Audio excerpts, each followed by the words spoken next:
Mickey and Friends Read Along Classics, Treasure Island.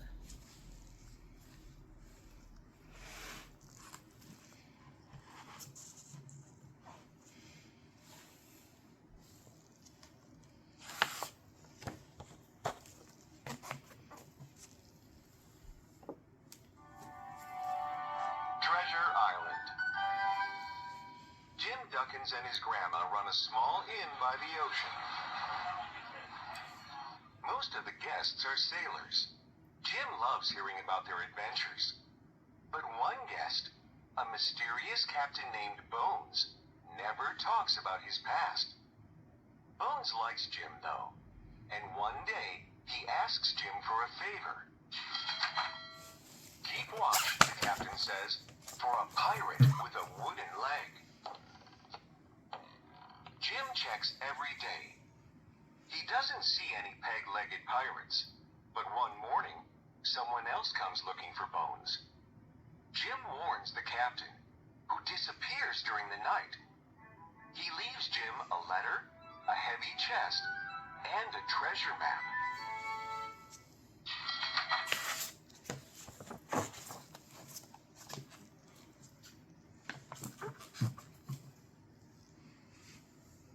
Jim sees a chance for an adventure and a better life. Let's sail to this island and find the treasure, he says. You'll need a ship, Grandma Duckins points out. Maybe Cavalier Duckoni will help. Duckoni doesn't like spending money, but he does like treasure. Let's leave tomorrow, he says.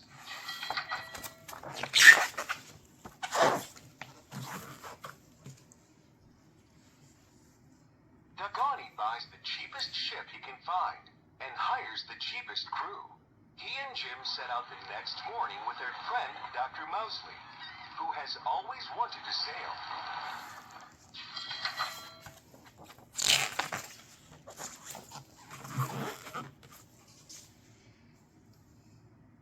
On board, Jim meets Captain Gearloose and the ship's cook, Long Pete Silver. Gearloose asks Jim to help Silver cook.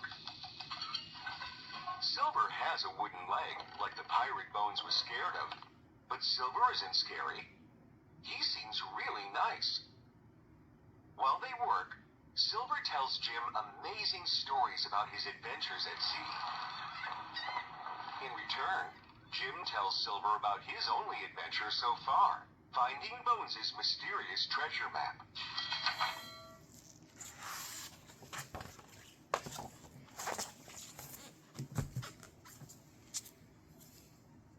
That night, while looking for a snack, Jim slips and falls into a barrel. There, he overhears Silver talking to the crew. Bones left our map to that boy, Silver says. He'll lead us straight to the treasure. Silver and the crew are actually pirates.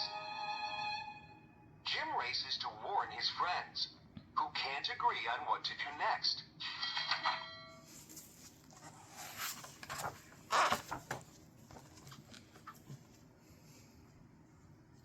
Bones didn't want the pirates to get the treasure, Jim says. We have to find it first. But his friends want to wait. Since Bones left me the map, Jim thinks, it's up to me. He secretly rows to the island alone.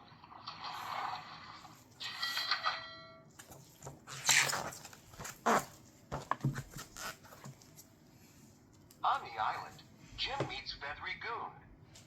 I've been alone since Bones and the others left me here, Feathery says. Jim has no time to talk. He runs off, leaving Feathery behind. But in his hurry, Jim gets lost, and he has to go back to the ship.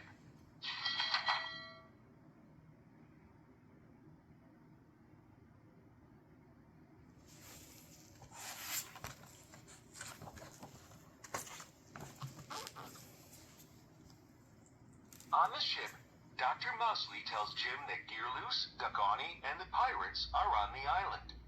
Jim and Mosley find their friends hiding in an old fort. From there, Jim starts searching again. This time, he doesn't hurry, and he doesn't get lost. But while Jim is following the map, Silver's gang is following him.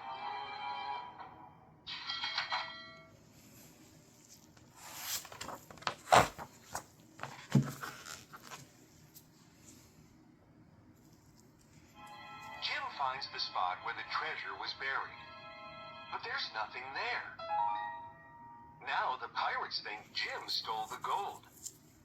They threaten him until Silver pulls Jim to safety. Jim and Silver race to the fort, with pirates close behind. There, the friends stop the pirates together.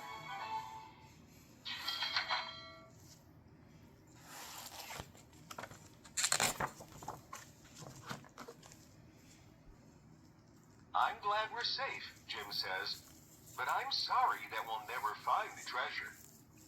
Then Feathery Goon arrives with a chest full of gold. Jim didn't believe I knew Bones, Feathery says, so I brought this treasure to prove it. The friends split the treasure. And even Silver gets a share. With the gold, Jim and Grandma open a new inn. Dr. Mousley becomes a captain, and Agani becomes a little richer. Silver moves to a sunny island to live alone, and Feathery never has to be alone again.